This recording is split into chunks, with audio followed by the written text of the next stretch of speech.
Bien, bonjour à tous pour bienvenue lundi 18 mai après-midi pour la correction du français. Alors, masculin, féminin, variation au genre en nom.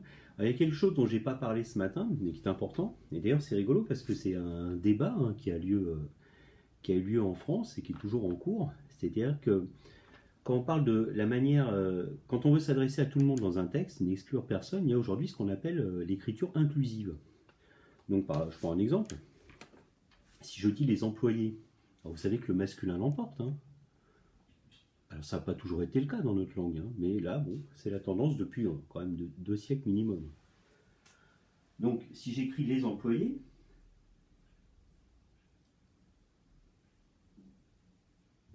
indistinctement, sans savoir de qui je parle, je vais mettre un masculin pluriel, tout simplement. Quand ça n'est pas clairement signifié. Alors que l'écriture inclusive, alors il y a eu, c'est pas, l'Académie française s'y oppose. Considère que vous allez voir la manière dont on écrit les choses, ça porte à confusion, etc.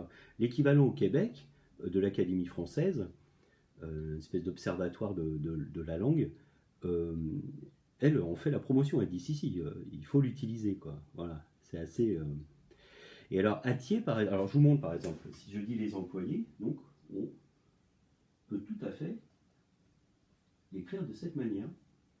Et .e, .s.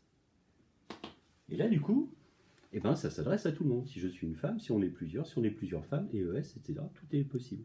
C'est-à-dire que là, on signifie l'ensemble des accords possibles, et comme ça, on s'adresse à tout le monde. Voilà. Alors, vous allez me dire, bon, oui, qu'est-ce que ça change? Si, parce que, alors, Atier, en 2017, l'éditeur, 2017, c'est récent, hein, a fait pour la première fois un manuel avec cette fameuse écriture inclusive. Et bon, il y a eu, pour une partie de la population un espèce de rejet. Qu'est-ce que c'est? C'est pas clair. L'Académie française a dit non, non, non. Le ministre, un petit peu embêté, a dit oui, effectivement, le masculin l'emporte, c'est pas très bien dit, mais on a quand même l'habitude d'avoir le masculin. Bon, finalement, on reste comme ça, quoi. Voilà ce qu'il a dit. Donc, on peut tout à fait utiliser cette écriture. Et donc, ça montrait aussi que l'usage était passé sur la féminisation de l'ensemble des métiers. On met au féminin l'ensemble des métiers. Alors c'est rigolo parce que en 2000, par exemple, il y a eu un débat sur la parité. Vous savez, quand on présente des listes électorales, aujourd'hui, on met une femme, un homme, on alterne. Ça n'a pas toujours été le cas avant. Et à cette occasion, d'ailleurs, des linguistes, des spécialistes de la langue, faisaient remarquer que, euh, par exemple, des métiers qui étaient pratiqués en grande partie par des femmes, par exemple, si on prend l'école maternelle, par exemple, sur 100 euh, professeurs, maîtres, professeurs ES, maîtres, maîtresses, il y a 95% de femmes et 5% d'hommes. On arrive à peu près à 85% de femmes et 15% d'hommes maîtres et maîtresses du CP au CM2. Et puis bon, plus ça va, plus on monte un petit peu, plus ça s'équilibre, etc. Et donc dans ces métiers qui étaient plutôt pratiqués par des femmes, on dit directrice d'école depuis très longtemps. Ça choque pas. Mais dès qu'on passait à des niveaux, par exemple, d'administration assez élevés, on disait Madame le directeur de l'administration, etc. Donc dès qu'on arrivait à je dirais, une certaine responsabilité. Alors là, le masculin quand même était encore là, etc. Vous voyez, c'est un petit peu, il y a des contradictions. Et il y a un exemple d'ailleurs qui me fait penser un petit peu à ça aussi, c'est la considération d'un même mot qui soit au masculin ou au féminin. Par exemple, dans l'exercice 4, il y a une sorcière, et le masculin d'une sorcière, c'est un sorcier. Mais si on réfléchit bien, le sorcier, on le voit un peu comme un sage, un petit peu, quelqu'un qui a des pouvoirs. Alors que la sorcière, c'est vraiment l'horreur. C'est vraiment, elle, à part faire des mauvais sorts ou des mauvais coups. Et ça, c'est très très vieux, hein, comme façon d'accepter le mot masculin ou féminin. Des chasses aux sorcières dans l'histoire, surtout à la fin du Moyen-Âge, il y en a eu hein, vis-à-vis des femmes, ça a été terrible.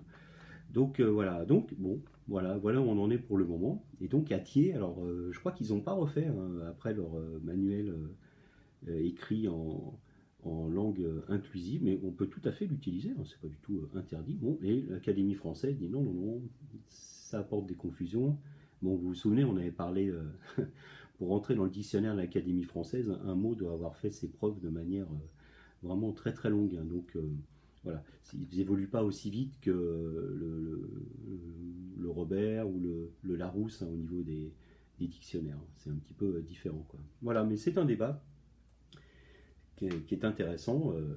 Le masculin l'emporte, oui, bah non, pourquoi? Il n'y a pas de raison objective, quoi. Donc voilà, on peut se poser cette question, et au niveau grammatical. Bon, voilà, je ferme la parenthèse, mais voilà, pensez-y, hein, c'est des choses. Alors, on avait déjà réfléchi à ça une année avec les élèves. Moi, j'aime bien faire réfléchir un petit peu là-dessus, c'est-à-dire comment est-ce qu'on pourrait trouver une espèce de solution pour arriver à dire, voilà, vous savez qu'il y a eu l'accord de proximité pendant très longtemps, et l'accord de majorité aussi. S'il y avait plus de femmes que d'hommes, bah, on accorde au féminin. Et voilà, quoi, donc ça existait, hein, dans notre langue, et puis à un moment donné, il y a des grammairiens un petit peu plus... voilà, on dit non, non, le masculin de toute façon est supérieur au féminin en toute chose. Et donc, bah, ça doit aussi se vérifier dans la grammaire et dans la pratique de notre langue. Voilà. Alors, on corrige. Alors, voici la présentation que je recommande. Donc un roi, petite flèche, une reine, etc., etc. Alors, allons-y. Donc exercice 2, page 110. Donc je vous dis tel que je l'ai fait, et je vous montrerai le cahier à la fin, vous pourrez mettre sur pause pour éventuellement faire la correction. Je vais, entre la prononciation et ce qui est écrit, bon, parfois il faut regarder bien sûr l'orthographe.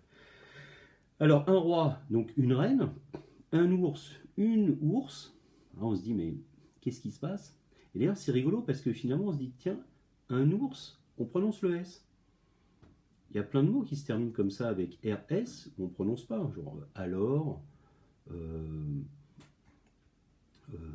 tiens, bon, j'ai que ça qui me vient en tête, mais il y en a pas plusieurs, on ne dit pas plusieurs, mais là un ours, et au féminin une ours, donc on rajoute juste un E, d'accord?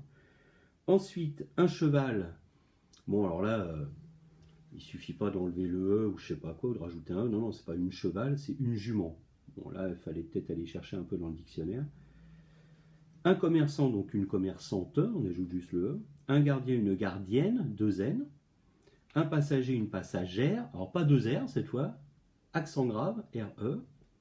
Un héros, alors pas une héros, une héroïne, I tréma. Un sportif, une sportive. Alors c'est rigolo d'ailleurs parce qu'on voit que tous ces mots, enfin il y en a qui peuvent être aussi considérés comme des adjectifs. Vous savez, sportif par exemple, on dit un sportif, c'est un nom, mais ça peut être aussi un adjectif. D'accord? Une carrière sportive, ou une pratique sportive, ou une éducation sportive, etc. Voilà. D'ailleurs, EPS, veut dire éducation physique et sportive. Physique adjectif et sportive adjectif, et éducation nom. Tout simplement, ce que veut dire les trois lettres EPS, quoi.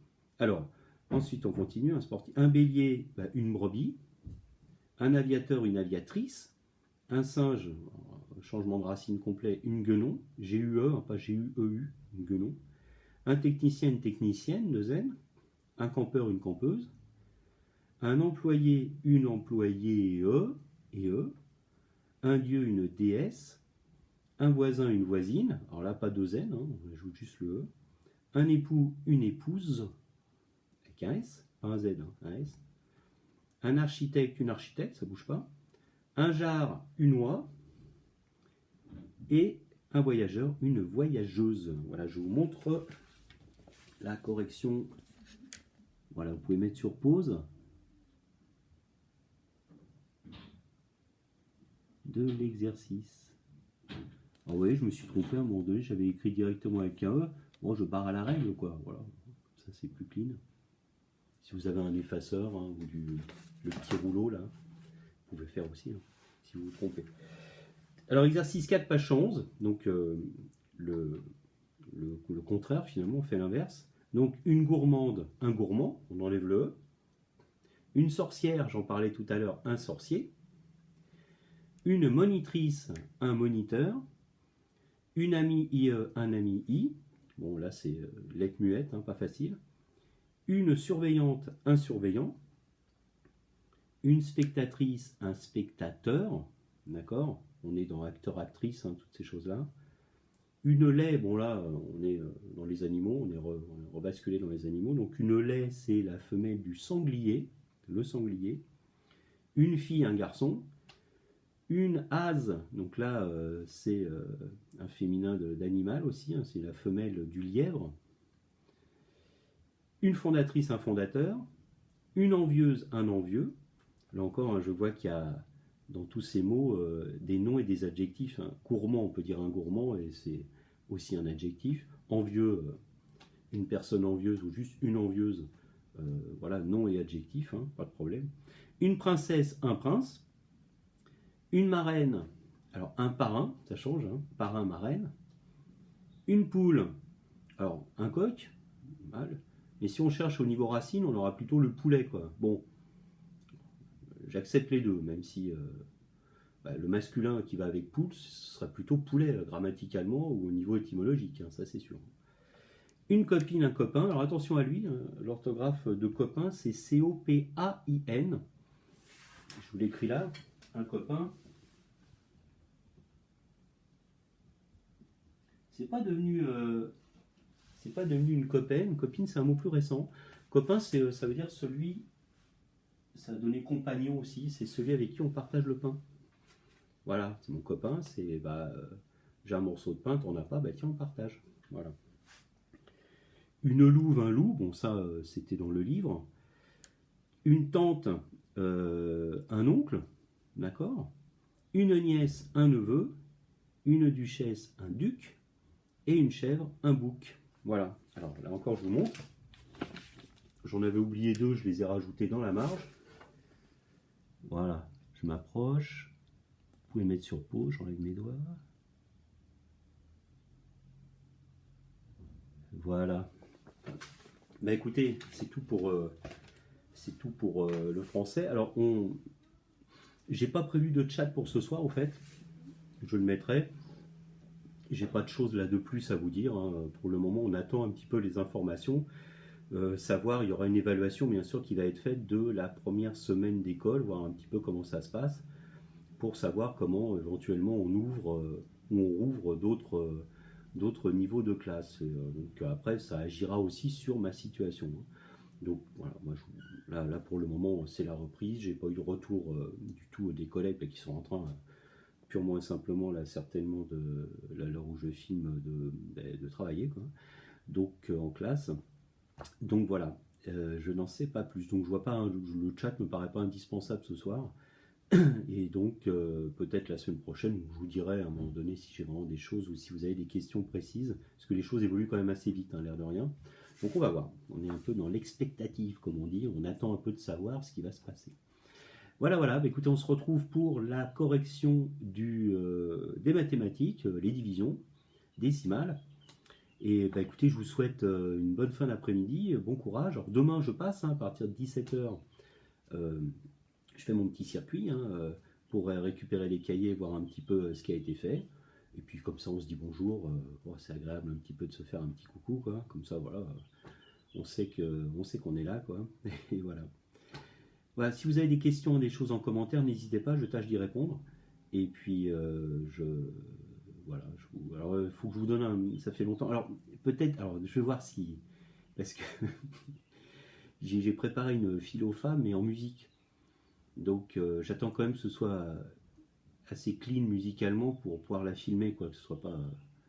Voilà, parce que c'est plutôt, j'en suis plutôt à la partie déchiffrage, quoi. Donc, essayez de vous jouer ça correctement quand même. Et donc, voilà, c'est une philo-femme, mais sous forme de morceau musical. C'est un morceau qui raconte quelque chose. Alors, je vous le jouerai, sans rien dire. Hein. Et puis, vous essayerez de deviner quelle est un petit peu l'histoire qui peut se cacher derrière. Et puis, c'est un rapport un peu indirect, curieusement, avec la situation qu'on connaît en ce moment. D'ailleurs, curieusement. C'est assez...